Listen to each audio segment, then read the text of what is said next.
Assalamualaikum warahmatullahi wabarakatuh. Selamat malam semuanya. Sambil menunggu teman-teman yang lain, eee, saya buka terlebih dahulu.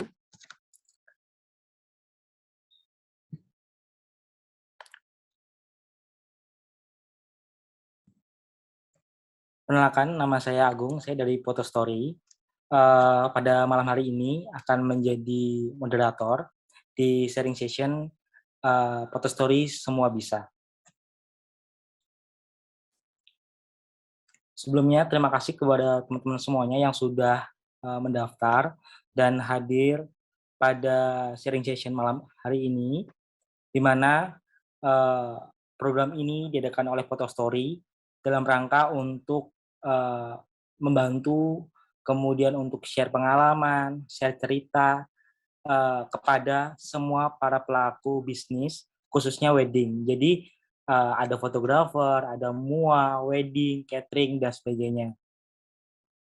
Dan pada malam hari ini kita nantinya akan ditemani oleh Mas Fajar Buyung Effendi selaku co-founder dari Royal Artwork Photography yang akan membahas perihal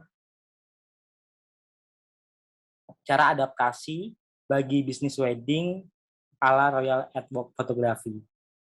Jadi buat teman-teman yang baru pertama kali ikut kelas atau sharing session di Photostory ini, jadi ini kelas kedua. Jadi sebelumnya itu sebelum Lebaran kita juga ada kelas, dan pada kesempatan kali ini kita temanya Photostory Semua Bisa karena semangatnya adalah PPKM sudah mulai turun, Covid juga sudah mulai mereda, kemudian peraturan pemerintah juga sudah mulai merenggang, di mana event-event besar seperti kayak PON, Liga 1 ataupun wedding sudah dipersilahkan, tetapi tetap mengikuti protokol kesehatan. Nah, dengan semangat itu pula kita ingin menyemangati kepada para pelaku usaha khususnya wedding untuk semua bisa menghadapi semua ini. Makanya pada sharing session malam hari ini nanti akan diisi oleh Mas Buyung. Kemudian di minggu depan nanti kita akan ngobrolin tentang strategi digital marketing dari agensi digital marketing seperti itu.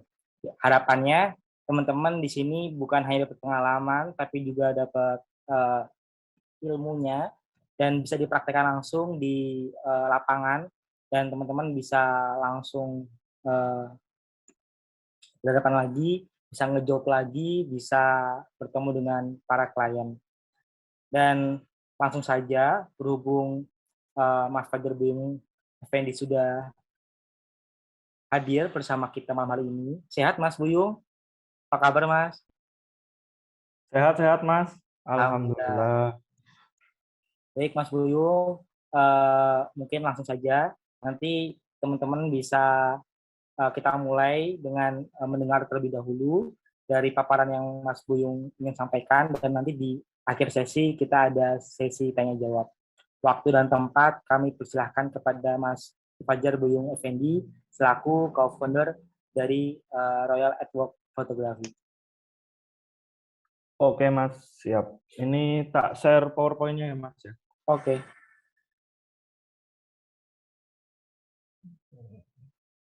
Oke.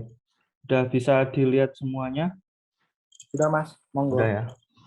Oke, sebelumnya Assalamualaikum warahmatullahi wabarakatuh.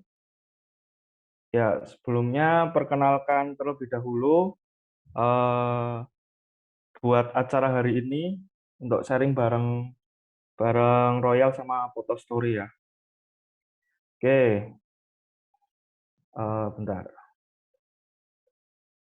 Oke, ini untuk sharing sebenarnya kemarin juga bingung mau diobrolin apa karena semuanya juga merasakan gitu loh. Cuman karena ada istilah ala royal ya berarti saya lebih eh, menggambarkan aja sih yang terjadi di secara personal di tubuh royal sendiri. Oke, untuk hari ini ada beberapa materi yang mau saya sharingkan bersama teman-teman semuanya. Yang pertama tentu nanti ada materi salam sapa kenal karena harus paham dulu, nanti kayak orang sok tahu ini ngomong siapa nggak jelas gitu. Nah, terus nanti ada mengenai dampak pandemi di dunia wedding itu sendiri, lalu yang terakhir tentang adaptasi bisnis wedding yang Royal Artwork lakukan. Oke. Nah, sebelum saya menyampaikan beberapa materi yang akan saya sampaikan, saya akan membacakan dulu tentang disclaimer dari sharing hari ini. Yang pertama, semua materi yang akan disampaikan murni dari pengalaman pribadi Royal Auto Fotografi. Jadi istilahnya ya pure dari apa yang saya rasakan, tidak ada tujuan lain selain kita ingin sharing aja. Yang kedua, tentang materi yang akan disampaikan tidak ada kaitannya dengan vendor atau rekanan di luar Royal Auto Fotografi. Artinya nanti hal-hal yang nanti akan saya sampaikan itu tidak ada maksud dan tujuan untuk menyinggung atau menyudutkan salah satu pihak. Jadi ini pure hanya sharing session saja. Lalu yang ketiga, tidak ada pembenaran secara sepihak terkait materi yang disampaikan. Nah, ini juga mengingat semua vendor itu memiliki kebijakan dan ketentuan sendiri. Jadi yang akan saya sampaikan itu lebih ke sharing. Jadi tidak ada pembenaran kalau yang saya omongkan itu yang paling benar dan lain-lainnya itu enggak gitu. Oke, kalau disclaimer ini sudah bisa diterima, kita bisa lanjut ke slide selanjutnya. Oke, yang pertama salam sapa kenal. Perkenalkan, kami dari Royal Auto Fotografi. Nah, foundernya saya sendiri, Fajar Buyung Effendi, bersama salah satu co-foundernya, Mbak Alia Saputri, ini istri saya juga, dan termasuk fotografer utama di Royal Auto Fotografi. Nah, kita berdiri tanggal 18 November 2019. Jadi, awal kali berdiri langsung kehadang COVID di 2020. Nah, ini Royal baru mau jalan 2 tahun besok bulan November. Tapi semuanya tentu sudah kita pikirkan matang dengan kondisi-kondisi tertentu. Nanti saya share pengalaman-pengalaman tentang dunia perkovidan. Oke, untuk office-nya sendiri, kita udah ada office di Perumahan Gria Mulia Asri, Blok L6, Piyungan, Bantul, Daerah Istimewa Yogyakarta. Ini selain office juga rumah tinggal, terus kru juga ada yang tidur di sini juga. Jadi ya Soho lah, small office, home office. Lanjut, untuk total kru kita ada 15 orang, freelance semua, dan 15 orang ini tenaga lepas. Dalam artian saya tidak ada karyawan in-house, jadi untuk masalah budgetingnya bisa lebih mempermudah menurut saya. Oke. Sekarang lanjut mengenai dampak pandemi, dan ini pasti dirasakan oleh semua sektor, terutama di kita yang terjun di dunia wedding. Nah, dampak yang paling terasa di Royal sendiri itu di tahun 2020 pertengahan, di bulan April Mei itu masa terberat.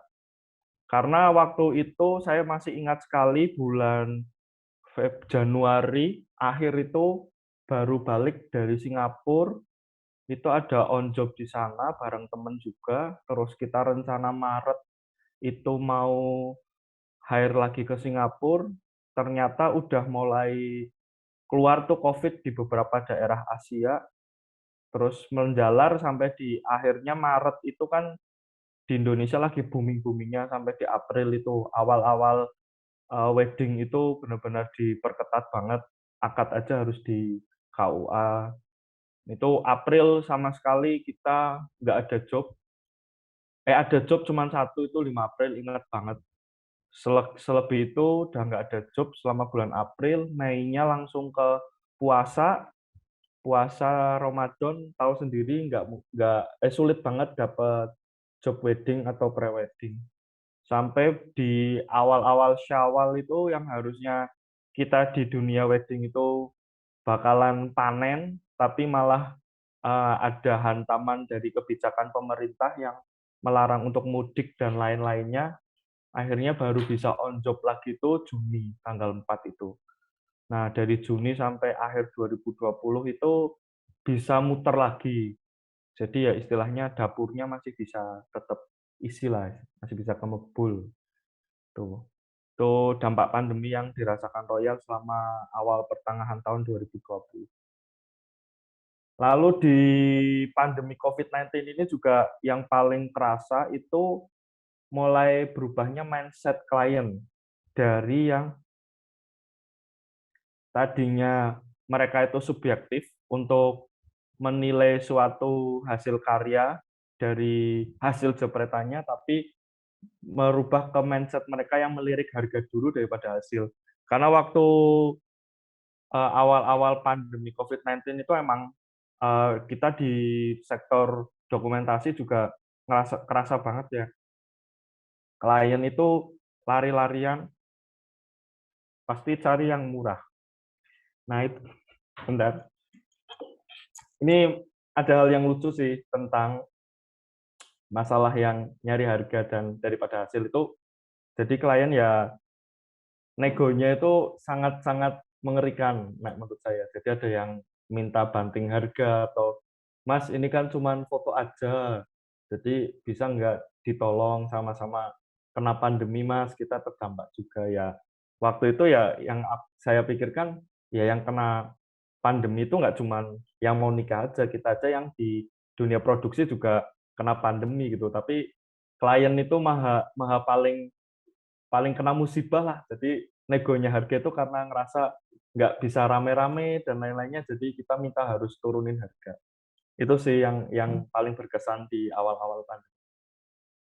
Terus karena kliennya mulai melirik harga daripada hasil, mulai keluar tuh tren-tren akad only. Itu nggak cuman di dokumentasi aja sih, dari dekor, MUA, semuanya itu keluar tuh. Pertengahan 2020 akad only itu. Nah, ini juga apa ya, suatu tradisi yang unik juga. Jadi banyak beberapa vendor, dekor, fotografer, MUA itu bikin paket terus bundling buat bikin akad only. Nah, terus dari beberapa hal yang tadi saya sampaikan tentang akad only, terus banyak klien yang melirik harga daripada hasil, akhirnya kita harus melakukan adaptasi sih. Jadi buat teman-teman itu sebenarnya pandemi itu bukan menjadi halangan buat kayaknya kita stop dulu deh buat bekerja dan lain-lainnya, itu enggak sih. Karena menurut saya itu pandemi itu ya seperti wabah sewajarnya, cuman karena kita mengikuti kebijakan pemerintah yang akhirnya lebih diperketat gitu. Karena mau gimana pun, namanya selama ada orang lahir, orang punya keturunan, pasti akan ada orang yang nikah gitu loh. Dan kita itu sebenarnya nggak perlu terlalu khawatir dalam hal ini, seperti kok pemerintah kebijakannya kayak gini itu tuh nggak usah, karena menurut saya itu namanya orang udah kebelet nikah, mau gimana pun pasti dihajar aja. Mau kebijakannya 30 orang saat KUA datang atau saat akad, itu mereka tetap order kita di bidang dokumentasi karena kita salah satu faktor penting juga di event tersebut gitu loh. Nah, makanya daripada kita pusing dan menyalah-nyalahkan aturan pemerintah yang berubah-ubah setiap hari, ya itu nanti kita bakalan stuck terus di situ. Makanya kita melakukan adaptasi nih. Yang pertama itu kita mengikuti tren juga, tren akad only. Tapi untuk tren akad only ini, kita juga melakukan evaluasi terus. Karena apa? Karena awal-awal pandemi itu akad only itu emang efektif. Kita on job hanya mungkin 3-4 jam, terus emang pure akad aja, entah itu di KUA atau nanti di rumah, itu istilahnya kayak kita ya on job di jam-jam itu, kita motong jam kerja kita dengan ngasih harga yang rasional dengan jam kerja kita, akhirnya kita buka tuh akad only. Tapi kita selalu melakukan evaluasi terus, karena klien sekarang pada pinter-pinter. Kedoknya akad akad only ternyata yang hadir tamunya aja keluarga, tapi keluarganya sampai 100 sampai 150. Yang otomatis di situ kita harus mempertaruhkan jam kerja kita yang harus lebih dari 3 sampai 4 jam itu. Karena kan ketika udah ada tamu, udah ada banyak orang, tiba-tiba udah 4 jam, kita terlalu saklek, terus tiba-tiba, maaf Mbak, Mas, kita pulang dulu karena ini udah selesai jam kerja, itu kan kurang rasional juga. Jadi selama buka akad only itu, kita dari Royal itu cuma open di bulan-bulan Juni sampai sekitar Agustus pertengahan. Setelah itu kita udah nggak buka lagi akad only, walaupun banyak klien yang kayak, Mas, tapi aku cuma akad aja nih, harganya mbok harga akad only itu enggak. Karena setelah kita evaluasi ternyata klien tambah pinter, tambah ke sini. Jadi kedoknya akad only, tapi ternyata tamu juga tetap banyak gitu loh. Bahkan ganti pakaian sampai 2 kali juga gitu. Nah itu, jadi kita melakukan evaluasi terus tentang tren akad only. Lalu yang kedua, adaptasi kita tentang kru juga. Jadi di sini ya tidak semuanya itu istilahnya berjalan dengan lancar. Kalau saya pribadi sih sebagai pemilik vendor dari Royal sih kita selalu punya eh, save money yang cukup lah untuk menghadapi pandemi seperti ini. Tapi untuk beberapa kru kita yang mungkin sudah berkeluarga atau yang perantauan saat itu, karena kru saya juga ada yang perantau juga, di mana pulang itu nggak bisa karena dibatasi mobilitasnya, tapi di Jogja sendiri harus tetap bisa hidup, bisa makan, bayar kosan. Nah ini juga termasuk tantangan buat kita, karena ya itu mau gimana lagi, tentang job ini pun harus harus pelan, klien pun karena takut istilahnya buat melaksanakan acara yang hanya akad aja, akhirnya lebih memilih untuk pending, pending, pending. Nah, dari istilah menjaga kru di sini artinya payment kita pun tetap sama. Jadi waktu tren akad only yang memang harganya itu benar-benar dipangkas, hampir kasarannya 40% dari price list normal, tapi saya pribadi tetap membayar kru itu dengan harga yang normal. Karena saya pikir dengan cara seperti inilah saya bisa menolong mereka gitu. Jadi ya yang terpangkas akhirnya margin laba dari Royal sendiri. Karena waktu itu yang penting saya waktu itu masih sama istri ya, kita yang penting bisa bisa buat rumah dulu lah, dalam artian buat beli listrik dan lain-lainnya, tapi nanti pasti akan membaik. Dan kru saya tetap bayar normal.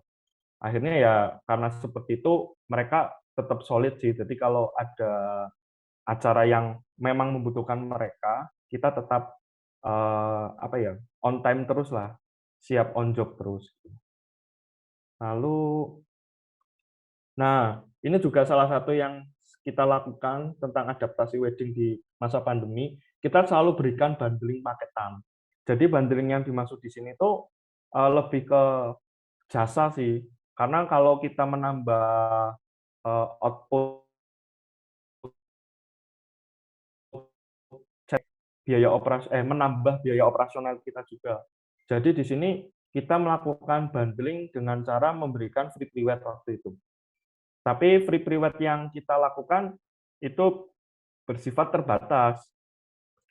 Istilahnya hanya durasi 1 sampai 2 jam dan hanya satu lokasi, satu outfit, file only, edit, dan lain-lainnya. Nah, dengan cara melakukan bundling itu, kita bisa istilahnya mengambil pasar yang ada. Jadi yang tadinya klien melihat harga daripada hasil itu, karena ada free prewed yang dilakukan selama masa pandemi, mereka bisa lebih tertarik dengan kita. Dan itu pun sebenarnya nggak jadi masalah buat buat Royal sendiri ya, karena toh saya kamera dan lensa itu punya sendiri, jadi nggak ada istilahnya operasional sewa keluar, itu nggak ada. Dan yang berangkat pun biasanya saya sama istri, jadi nggak ada operasional payment crew dan lain-lainnya. Dan hasil prewed itu pun kembali lagi ke kita buat portofolio lagi. Yang tadinya klien cuman dapat satu aja yang prewed itu, tapi karena waktu itu teman-temannya juga lihat si A ini prewed, akhirnya jadi tertarik ke kita. Kita sih lebih ke memanfaatkan ini sih, faktor-faktor dominonya itu biar lebih besar. Jadi kita melakukan bundling paketan dengan cara free prewed selama pandemi. Oke. Nah, selama pandemi ini kan semuanya ikut terdampak nih, baik itu WO, MUA, dekor, dan lain-lainnya. Nah, saat itulah kita melakukan ekspansi rekanan dan relasi. Jadi, ketika 1 bulan itu hanya masuk 4 atau 5 job wedding, ya bukan berarti dalam 1 bulan itu tuh kita hanya berpikir dan berjalan selama 4 atau 5 job itu, tapi waktu-waktu yang kosong itulah kita gunakan untuk ekspansi rekanan dan relasi.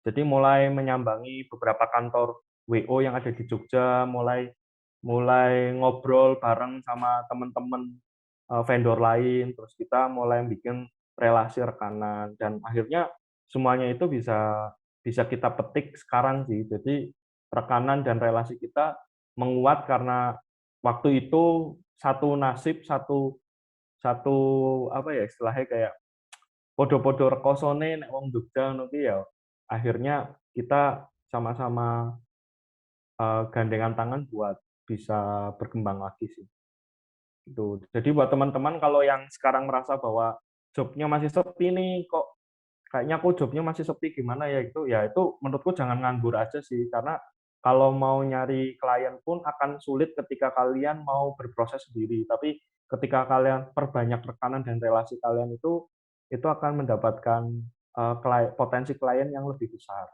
seperti itu. Nah, ini juga tadi baru saya tambahkan beberapa tips and tricks untuk teman-teman yang di sini yang mungkin sudah punya vendor. Nah, yang pertama itu lakukan create team yang sulit. Jadi 15 orang yang ada di Royal itu semuanya freelance dan bahkan mereka kebanyakan sudah punya vendor sendiri.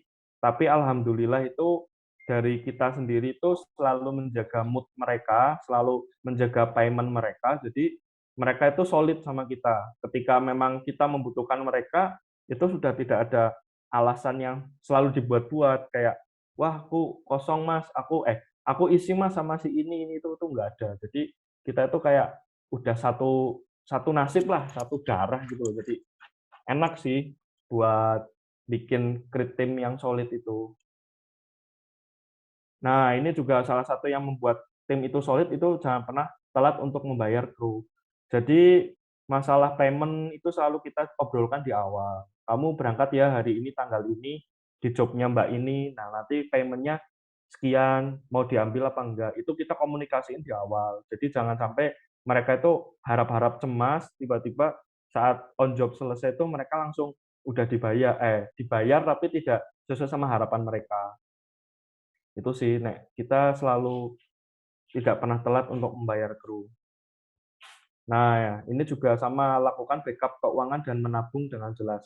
Jadi di sini tuh teman-teman terutama yang sudah mulai berkeluarga atau sudah mulai ada urusan dapur, itu juga selalu lakukan manajemen keuangan yang baik.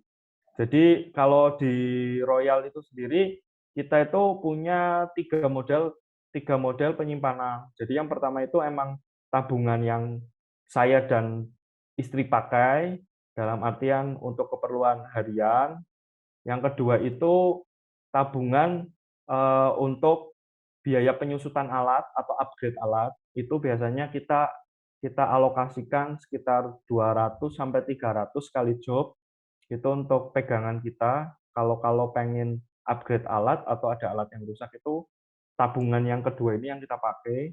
Yang ketiga itu tentang tabungan kru. Jadi tabungan kru itu penting. Saya selalu nabung setiap on job itu 100 sampai 150 di rekening satunya. Jadi kru itu udah ada tabungannya sendiri. Nah, sampai detik ini sih alhamdulillah klien itu nggak ada yang rewel dalam artian untuk payment-nya pasti jelas. H-1 atau hari H itu lunas. Nah, tapi kru itu kan kadang ada yang punya kesibukan masing-masing. Jadi ada yang istilahnya ngebond dulu kayak, "Mas, aku ambil payment-ku yang tanggal ini ya buat keperluan ini dulu." Ya, saya di situ posisinya nggak nolak dan karena udah percaya juga, jadi kadang saya udah kasih dulu uangnya. Atau kadang waktu sehari ada 3 job berangkat, itu kan nanti saya juga nggak bisa ngurus payment secara langsung. Jadi kadang sebelum berangkat itu anak-anak udah saya transferin satu-satu, dan itu pakai uang backupan klien, backupan kru. Nah, ini juga penting. Rawat dan jaga selalu alat produksi seperti kamera, lensa, dan storage. Jadi ketika kita sudah punya alat tempur, ya kita harus wajib merawatnya. Setiap selesai on job, kamera, lensa selalu dibersihkan, terus masukin ke dry cabinet atau dry box. Storage juga sama, baik itu SD card ataupun hard disk eksternal itu kita selalu lakukan peremajaan setiap beberapa tahun sekali. Jadi memori itu kadang mungkin 1 atau 1,5 tahun itu udah saya ganti semua. Jadi kalau udah dirasa udah dipakai, udah cukup lama, terus nanti tak jual murah di OLX atau Facebook gitu. Nah, nanti saya melakukan peremajaan SD card lagi. Jadi beli baru lagi 8 pieces, itu nanti yang buat on job. Kenapa seperti itu? Karena nasib kita, nyawa kita kan di storage ya. Apalagi kalau kita urusannya sama klien yang memang istilahnya ya paketannya mahal dan lain-lainnya atau sama rekanan itu jangan pernah main-main sama storage sih. Jadi ketika memang SD card-mu itu udah berumur, kan bisa kelihatan tuh di kuningan SD card-nya itu udah mulai ada yang mulai terkelupas atau enggak itu, kalau saya sih biasanya tok tok jual di Facebook atau OLX dengan tetap mencantumkan minusnya apa.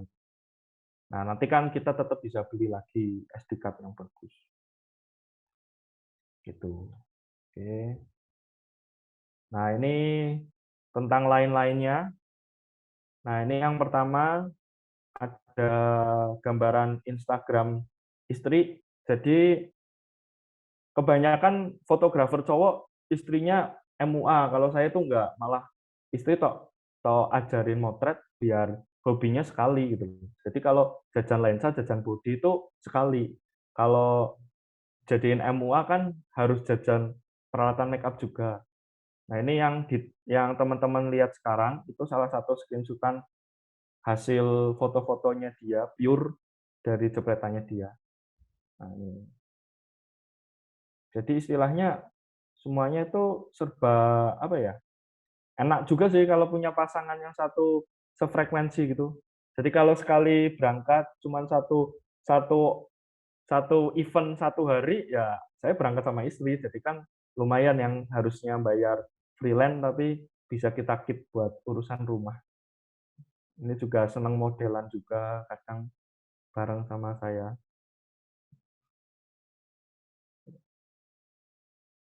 Dan ini nggak sulit sebenarnya ngajarin ngajarin perempuan buat motret itu. Nah, tuh. Ini salah satu screenshotan. Nah, ini adalah beberapa jadwal royal di bulan Oktober ini.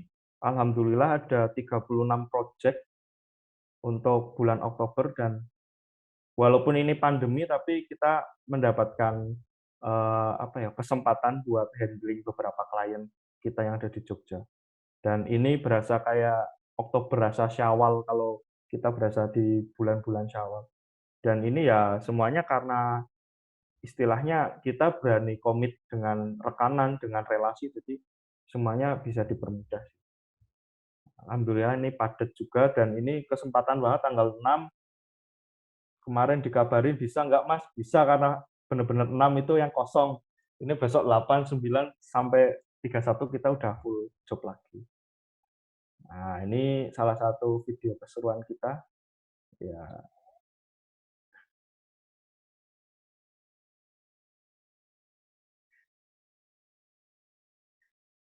jadi asik aja sih, kayak on job bareng istri, bareng kru itu tuh kita happy-happy aja. Jadi nggak ada yang istilahnya terlalu baper atau terlalu keras buat on job-nya itu. Santuy aja. Nah, ini buat intermezzo aja, sedikit cuplikan.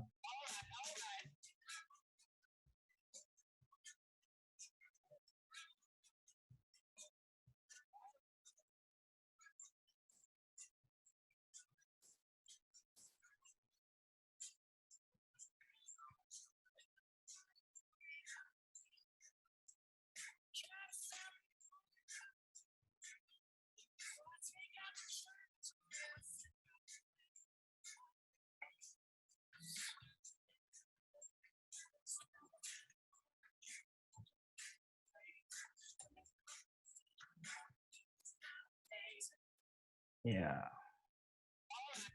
Oke, Mas. Itu aja sih sharing session materinya. Bingung sebenarnya mau ngomong apa, ternyata pas ngomong banyak. Ya, terima kasih Mas Puyung. Ya, Mungkin kita langsung ke sesi tanya jawab ya.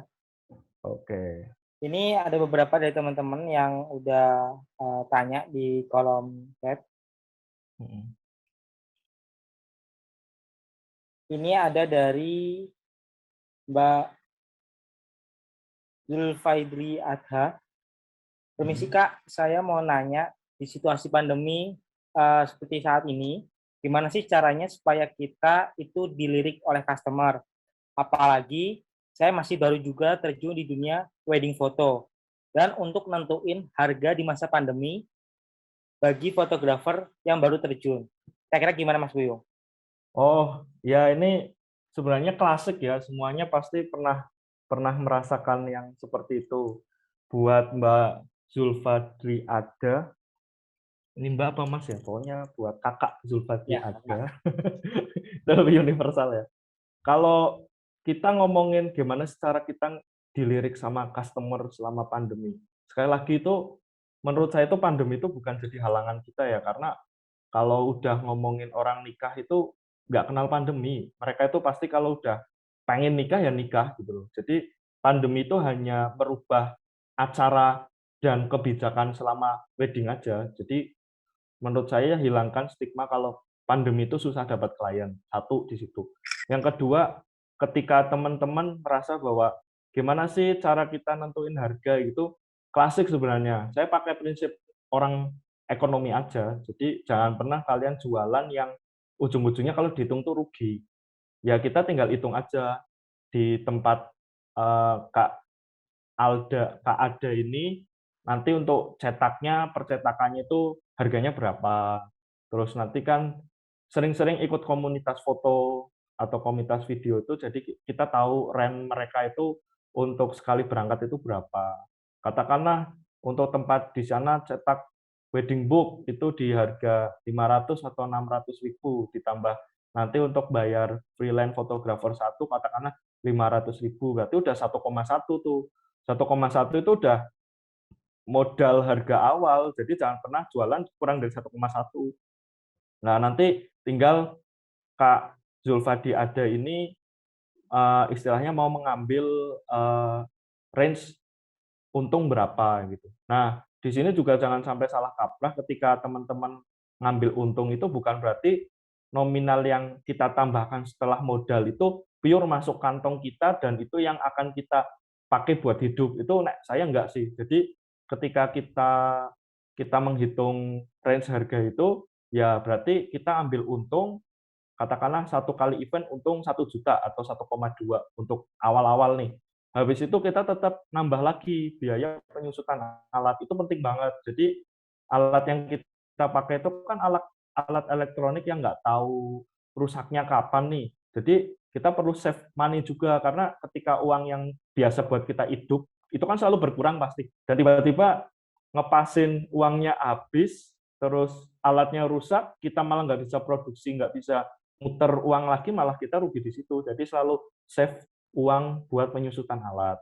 Atau nanti ketika udah kekumpul nih, terus ternyata kita butuh lighting tambahan, kita pakai uang penyusutan alat itu untuk belanja alat lagi. Jadi untuk hidup itu tenang, tapi alat ketika rusak atau upgrade itu tetap ada gitu.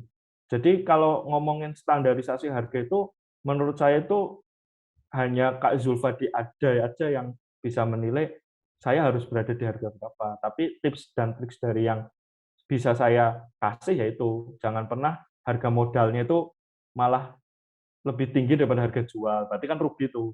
Yang kedua ya tetap pikirkan laba plus penyusutan alat.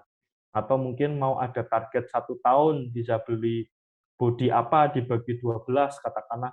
Berarti 1 bulannya harus bisa nabung sekian ratus ribu gitu. Itu sih. Jadi kalau mau nentuin harga, yang jelas tahu dulu rate freelance di daerah kakak itu berapa gitu. Oke. Semoga udah kejawab ya, Kak Alda. Lanjut ke Kak Dade. Untuk portofolio, apakah harus ada tanda tangan kontrak dengan model prewed, di mana kita sudah dibayar otomatis fotonya milik model.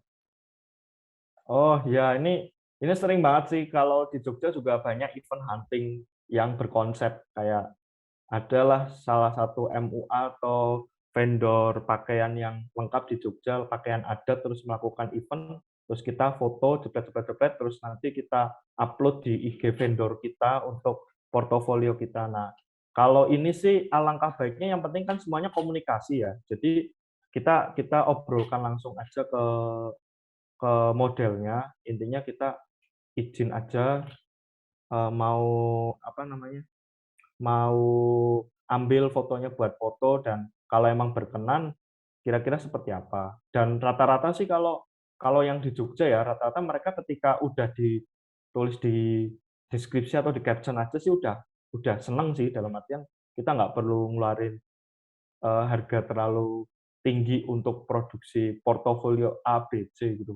Jadi ya tinggal teman-teman komunikasiin aja atau bahkan kalau seandainya kalian melihat pasangan ini berpotensi tapi ingin digarap di lain kesempatan atau dengan tema yang berbeda, ambil kontaknya, terus kita janjian photoshoot untuk tema apa gitu.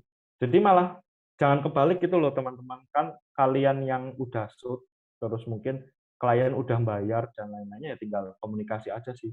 Kalau cara komunikasi kalian itu benar, pasti mereka akan legowo ngasihnya. Tapi ya tidak dipungkiri juga ada beberapa klien royal yang emang setelah on job itu meminta untuk fotonya tidak diposting dan itu kita kesepakatan aja.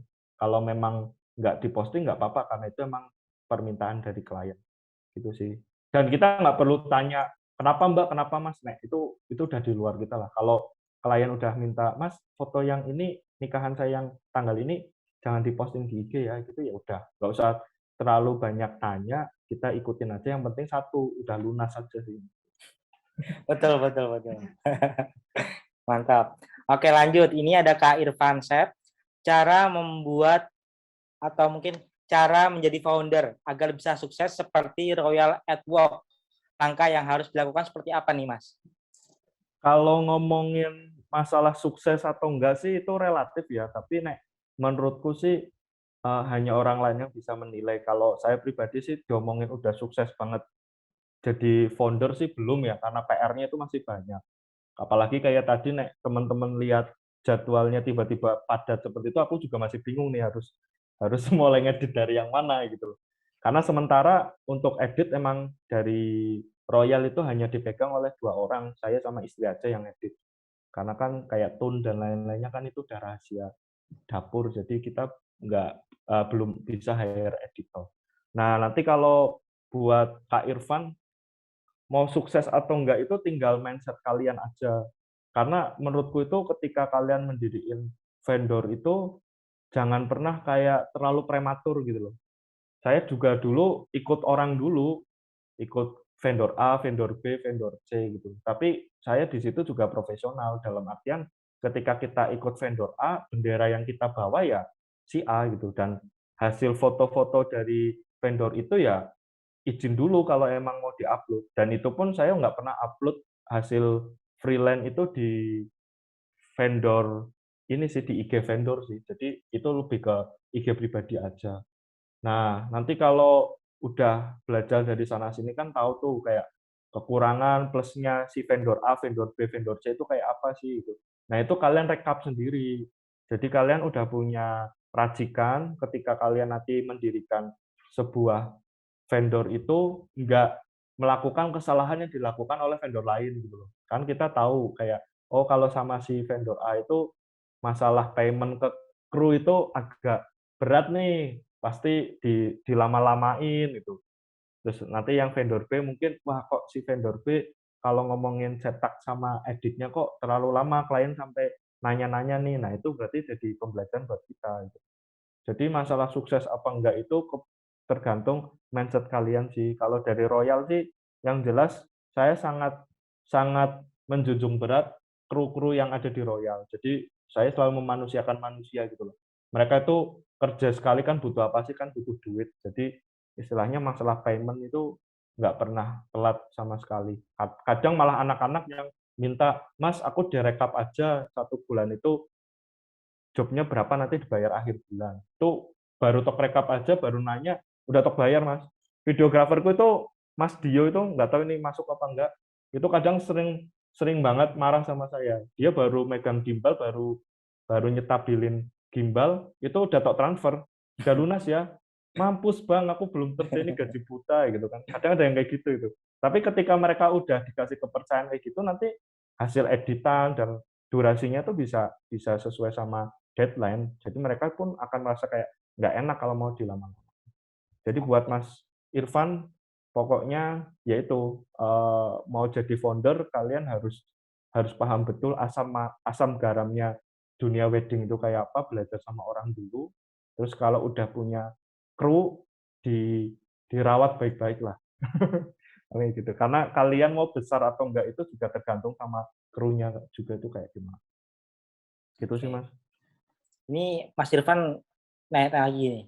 Mas Buyung ketika ngejob wedding menggunakan gear apa, Mas? Mulai dari lensa, lighting, Waduh, ini minta bocoran. kalau ngomongin gear itu nggak cuma di sini, nggak cuma di mana-mana ya, Mas, pasti tanya terus.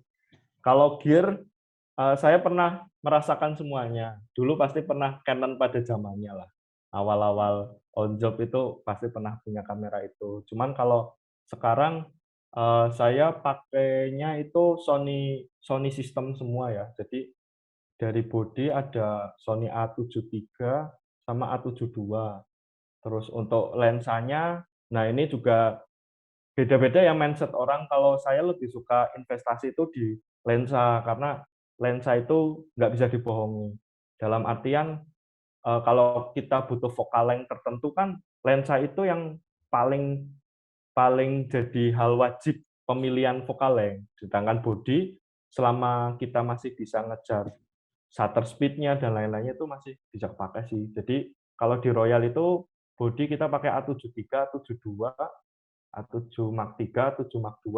Untuk lensanya kita ada yang dari kitnya itu 16 35 mili f4 yang Zeiss, terus lanjut ke 35 f1.4 G Master, terus 50 mili f1.2 G Master, 85 mili f1.4 G Master, sama yang terakhir 70-200 mili f4 Zeiss. Ya kalau ngomongin ya itu dry box-nya udah rasa mobil lah Mas kalau dikumpulin jadi satu. Terus kalau lighting sih kita pakai Godok sistem ya karena pengen lighting lain kayaknya yang lebih affordable ya Godok.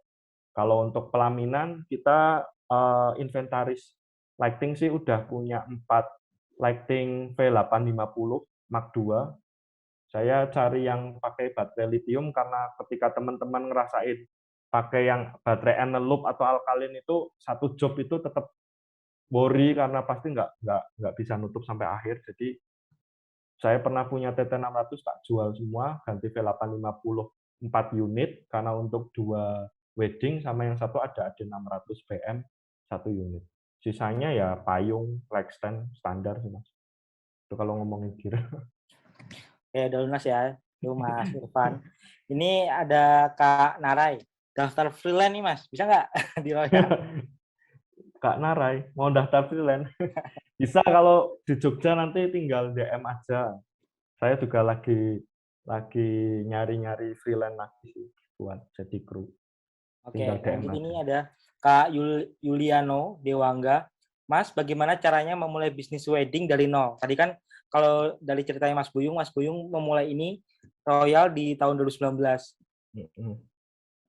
Ya, kalau ngomongin dari nol sebenarnya saya pribadi masuk wedding itu dari 2016-an sih. 2016 itu masuk wedding, ikut orang dulu sana sini. Pokoknya kalau teman-teman kepengen cari ilmunya cepet, ikut orang dulu aja. Dan waktu itu masih inget banget itu, aku berangkat cuman modal zaman dulu itu Canon 77D, lensa fix 50, itu ikut temen, aku nggak pernah minta bayaran, yang penting aku pengen tahu weddingan itu kayak apa. Terutama kan masalah alur acaranya ya. Oh, kalau kalau pagi datang kita harus ngapain nih? Oh, ternyata motretin kayak undangan, baju dan lain-lainnya. udah tuh catat. Jadi dulu itu HP saya itu penuh sama notes notes on job. Jadi setiap tanggal berapa saya ikut vendor A dan saya catat paginya saya ngapain. Oh gini gini gini. Tugas FG1-nya ngapain. Oh ternyata FG1 standby di ruang makeup, FG2 yang ngurusin istilahnya perintilan undangan, baju dan lain-lainnya. Habis itu, oh habis ini ngapain nih? Oh akad posisi blockingnya kayak apa nih? Kadang saya juga mau trade posisi blockingnya, oh ternyata kalau model masnya dan yang nikahin itu seberangan, nanti kita ada istilahnya V-shape sama W-shape. Itu anak-anak Royal udah paham sih. Jadi ketika on job itu kita seringnya pakai HT, Mas. Jadi itu penting banget. Sekarang teman-teman kalau mulai bikin vendor, go, go, go teknologi juga lah. Jadi komunikasi itu udah enak. Pakai HT, terus nanti leadernya biasanya kalau nggak saya istri, terus kita cuma tinggal HT aja. Lur, V-shape yo. Gitu. Jadi mereka tahu posisinya, oh kalau V-shape itu nanti yang satu sebelah kanan sebelah ini, yang satu sebelah kiri. Jadi blockingnya bisa lebih cepat gitu. Dan itu saya belajar dari vendor lain. Jadi kalau Mas Yuliano ini mau memulai bisnis wedding dari nol, ikut orang dulu, pelajari dulu skema kerjanya kayak apa. Kalau orang Indonesia kan ATM, amati tiru modifikasi. Nah, yang jelek ditinggal, yang bagus kita ambil gitu. Jadi pertama kali terjun wedding jangan dicari cuma uangnya terus, nanti kalian nggak akan berkembang, cuma stuck di freelance aja. Tapi kalian tetap harus bisa go jadi founder lah. Gitu sih, Mas. Oke. Lanjut, ini ada dari Kak Ramanda. Kak Ramanda, bagaimana cara menemukan partner apabila di kalangan saya belum ada yang bisa fotografi? Nah, yang tadi saya maksudkan partnernya lebih ke rekanan ya, jadi ada WO, ada dekor dan lain-lainnya. Nah, kalau Kak Ramanda ini mencari partner yang bisa dunia foto, nah ini pertama saya juga sama, jadi ikut aktif di dunia perfotoan dulu, ikut komunitas gitu. Kalau di Jogja kan ada namanya KFI itu, Komunitas Fotografi Indonesia yang cabang Jogja. Nah, itu ikut dulu tuh komunitas-komunitas kayak gitu. Terus nanti kan kita ketemu nih sama orang-orang yang satu circle. Terus nanti ngobrol sama si A, si B, si C. Oh, ternyata si A, si B, C, B sama C ini enak nih, satu pemikiran nih. Kalau kalau ngejob bareng kayaknya nggak akan crash dan lain-lainnya. Nah, itu pelajari dulu. Jadi jangan jangan stuck cuman taunya circle yang ada di kontak WA aja sih. Nah, menurutku tetap kita harus masuk ke dunia komunitas juga. Sama sih aku dulu juga ikut komunitas. Dulu zaman-zamannya Canon Foto Marathon dari 2015 sampai terakhir itu 18 itu selalu ikut terus. Dari event itu pasti punya kenalan baru yang satu hobi gitu ya. Dari itu nanti kita pasti punya ini sih, punya partner kerja yang satu frekuensi. Gitu sih, Mas. Oke, kita lanjut ke Kak Yulia. Mas, izin tanya, apakah terjun di dunia wedding harus ada belajar khusus kah? Kalau iya, mulai dari mana? Nah, ini masalah belajar di dunia foto ya. Itu sebenarnya otodidak itu bisa sih. YouTube itu udah lebih dari TV, udah malah jadi YouTuber. Pokoknya YouTube itu semuanya ada lah. Karena background background saya sendiri itu juga nggak ada dunia perfotoan sama sekali gitu. Saya dari SMA kuliahnya di teknik, malah sekarang keasikan di dunia wedding. Jadi saya pasti otodidak belajar dari YouTube. Nah, itu banyak banget lah di situ kayak tips and tricks fotografer pemula itu nanti banyak banget yang disampaikan di situ. Yang jelas ya kalau ngomongin belajar di dunia foto ya harus tahu dulu yang dipegang itu apa. Karena setiap brand kamera itu kan punya punya fitur masing-masing. Kenali dulu yang kalian pegang itu apa. Terus habis itu baru belajar basic foto kayak segitiga exposure, ISO shutter, diafragma, fungsi f itu kayak apa, pengaruh ISO tinggi itu kayak apa. Nah, kayak gitu-gitu tuh otodidak itu bisa kok. Dan itu nggak perlu takut ketika nanti yang mau belajar kayak Kak Yulia ini kalau cewek apa ya. Nah, ini mungkin merasa bahwa aduh aku nggak tahu banget nih Mas itu. Nah, sama aja istri saya juga dari nol itu. Dia dia nggak tahu kamera sama sekali. Saya pakai cara bodoh aja. Tak kasih kamera, cuma tak kasih tahu kalau di luar, kamu itu puter yang jempol. Nah, ini kan nanti angkanya naik nih. Nah, kamu lihat kalau ininya gelap, ini turunin. Kalau ininya naik, ini naikin. Gitu. Cuman gitu aja. Di indoor nih pas akad. Nih, tok kasih lihat ya, ini angkanya shutternya ditahan 125. Kalau kurang terang, ini ISO-nya naikin, puter nih yang ini. Gitu doang. Sampai detik ini mungkin dia nggak tahu apa itu ISO shutter itu kayak apa. Saya cuma kasih tahu kalau nanti lempar hand bucket, kamu puter ini ya, angkanya pastiin di 300 atau 400. Oh iya, iya, iya, cuman gitu doang. Bahkan dia waktu itu pernah sekali on job wedding, tak bawain lensa 55Z18, tapi dia selama weddingan itu nggak dipakai 18-nya. Dia pakai f4 terus. Karena waktu berangkat itu saya kelupaan belum nyeting kameranya dia. Dan dia nggak tahu sampai sampai akhir pulang dia kayak kok gambarku aneh ya nggak ngeblur-ngeblur ya. Pas tak lihat data exif-nya ternyata emang dia pakai f4 selama acara sampai akhir. Untung outdoor, jadi nggak begitu kelihatan noise-nya dan lain-lain. Nah, sekarang udah pinter katanya itu tadi. Jadi tenang aja. Oke, lanjut ke ke Kak Bagus. Mas Buyung, untuk alat lebih utama upgrade ke kamera apa lensa buat wedding pemula? Minimal pakai gear apa ya? Oh, kalau ini sebenarnya gini sih, kalau menurut saya sih mau itu nggak bisa komparasi antara kamera sama lensa itu harus milih upgrade yang mana karena dua-duanya itu menurut saya penting, tapi dengan beberapa poin tertentu. Yang pertama, ketika kalian sudah punya body tapi bodinya nggak sehat, artinya shutternya udah mulai ngelok lah atau udah mulai kasar dan lain-lainnya, berarti harus ganti body dulu. Kalau poin satu udah terpenuhi dalam artian bodinya udah sehat, udah bisa nih menunjang kebutuhan wedding kayak seperti udah bisa ISO apa ya istilahnya kayak beberapa kamera sekarang kan ISO 6400 pun belum noise dan lain-lainnya udah proper gitu ya baru mikirin lensa. Kalau saran saya sih untuk pemula sebenarnya tergantung kalian main di rules sistem apa. Kalau ngomongin Sony ya minimal udah punya A7 aja yang klasik aja itu udah bagus sih. Terus kalau ngomongin Canon ya mungkin seri-seri sekitaran 80D mungkin ya, 80D, 6D itu udah bagus. Untuk Nikon ya beberapa brand tahulah intinya semi pro aja itu udah bisa masuk wedding. Kalau cuman punyanya 1300D atau mungkin entry level kamera ya nggak masalah buat aku. Karena yang bermasalah itu kalau kalian punya kamera tapi nggak ngasilin duit. Yang menurutku itu masalahnya di situ. Jadi kalau adanya itu ya kalian maksimalin aja. Berarti kalau baru bisa punyanya body entry level, kalian maksimalin di lensa. Kalau kalau saya sih dulu punya prinsip yang penting satu punya lensa pelaminan. Artinya punya lensa pelaminan itu lensa zoom, zoom yang mainnya moderat aja sih kayak 2870, 2470 gitu atau mungkin kalau lensa kit kan ada tuh 1650 atau 1855 kalau di Canon. Itu satu, jangan pernah kalian membuang lensa kit kalian karena pada suatu momen lensa itu akan dibutuhkan. Yang kedua nanti cari lensa fix lens yang bukaannya bisa lebar. Istilahnya lensa yang bisa ngebokeh lah, bisa ngeblur.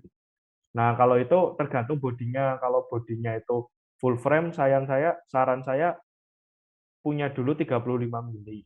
35 mili full frame karena itu all around sih. Mau weddingan di rumahan atau di gedung itu bisa. Kalau bodinya APS-C cari aja dulu 24 atau 20 mili. Itu lebih worth it.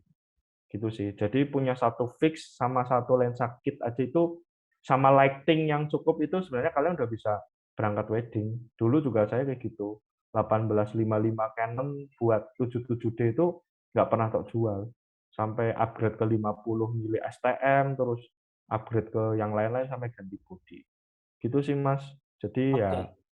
ya gitulah. Yang terakhir nih Mas, bagaimana menanggapi apabila ada klien yang tidak puas dengan hasil foto atau video kita? Nah, ini pentingnya komunikasi. Jadi di tempat kita di Royal itu kita itu punya 3 tahapan ya, pola komunikasi ke klien. Pola kerja kita bukan pola komunikasi. Jadi kita itu ada namanya pre pre-production, production sama post production. Kalau pre-production berarti kan kita melakukan treatment sebelum acara itu dimulai. Nah, itu simple banget sebenarnya. Ketika ada klien tanya nih press list, terus udah deal, udah DP. Kalian kalau masih awal-awal itu sempatkanlah untuk ketemu tatap muka. Nah, menurutku gitu. Atau minimal telepon. Terus kalian ngobrol, jalin komunikasi aja. Saya juga dulu kayak gitu. Istilahnya jemput bola lah. Kita ada klien deal nih daerah Sleman gitu. Ya nanti saya janji ya, Mbak, apa nih aku main ke situ gitu. Nah, nanti ketika kita ke rumah, kita ketemu sama klien, kita obrolkan. Royal itu seperti ini gitu loh. Kita punya workflow yang kayak gini, editan kita itu seperti ini, dan sistem jam kerja kita itu seperti ini. Ketika klien itu udah diberi pemahaman sebelum acara, insya Allah ketika acara itu sudah selesai itu, dan kalian tetap komitmen dengan apa yang kalian omongin ke klien, ya nggak ada yang namanya ini sih, nggak puas sih. Saranku di situ. Jadi ketika klien ngerasa nggak puas itu, ada satu satu rantai yang belum kalian lakukan, yaitu menjalin komunikasi. Mungkin klien taunya kalian itu fotonya itu bagus, fotonya itu diambil dari benar-benar awal make up. Ternyata kalian datangnya sudah selesai make up lah. Mungkin klien kecewa nih, wah Mas, aku kecewa kok kemarin make upku pas fotoku pas di make up nggak ada. Nah, padahal kalian belum melakukan komunikasi di situ. Nah, aku sih di situ. Jadi kalau sampai detik ini sih, insya Allah klien royal sih nggak ada yang sampai kayak kecewa banget sih. Jadi adalah sisi-sisi mereka pasti merasakan nggak kecewa tapi menanyakan suatu hal kayak, "Mas, ini albumnya cuma 10 halaman ya?" Gitu. Ya kadang aku balik lagi ke tanya, "Iya Kak, coba tanya, perhatikan lagi press list-nya, nanti untuk paket itu memang tersedia 10 halaman." Oh iya, dan mereka pun akhirnya nyadar sendiri karena emang di press list-nya seperti itu. Komunikasi itu penting banget buat vendor. Oke, terima kasih Mas Buyung atas pemaparan materi dan jawaban dari setiap pertanyaan. Terima kasih juga buat teman-teman yang sudah memberikan pertanyaan pada sharing session kali ini. Berhubung kita sudah di ujung acara, sekali lagi saya mengucapkan terima kasih kepada teman-teman yang sudah berpartisipasi di Fotostory Semua Bisa, di mana ini baru sharing session pertama, dan nanti kita akan ada sharing session kedua di Rabu minggu depan, tepat tanggal 13 Oktober 2021, yang diisi temanya yaitu strategi digital marketing, khususnya untuk di dunia bisnis wedding. Dan nanti setelah mengikuti 2 sharing session ini, kita Fotostory akan mengadakan submit brand ataupun bisnis, yang nanti kita akan bantu promosikan brand atau bisnis kalian di IG-nya Fotostory.